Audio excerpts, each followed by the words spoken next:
It's Friday evening. முந்தின விலாகில் husband ஊருக்கு போயிருந்தாங்கன்னு சொல்லியிருந்தேன். ஹஸ்பண்ட் வந்து கேரளா தான் போயிருந்தாங்க. ஸோ வரும்போது இந்த நேந்திரக்காய் சிப்ஸ் வந்து வாங்கிட்டு வந்திருந்தாங்க. எங்கள் 3 பேருக்குமே இந்த சிப்ஸ் வந்து ரொம்ப ஃபேவரேட்.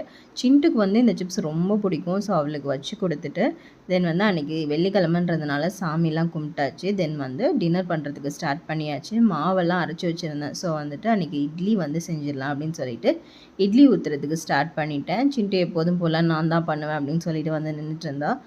ஸோ இட்லி வந்து அவிக்கிறதுக்காக ரெடி பண்ணியாச்சு. இட்லி அவிச்சு எடுத்துட்டேன். அன்றைக்கி இட்லிக்கு வந்து சைட் டிஷ்ஷாக வந்து மதியானம் வச்சுருந்த சாம்பாரை வச்சு அன்றைக்கி நாங்கள் மேனேஜ் பண்ணிட்டோம். அது கூடவே மல்லி துவையலும் இருந்தது. ஸோ அதையை வச்சு நைட்டு டின்னர் வந்து முடிச்சாச்சு.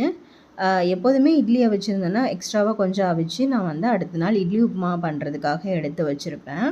ஸோ அதே மாதிரியே அன்றைக்கே எடுத்து ஸ்டோர் பண்ணிக்கிட்டேன்.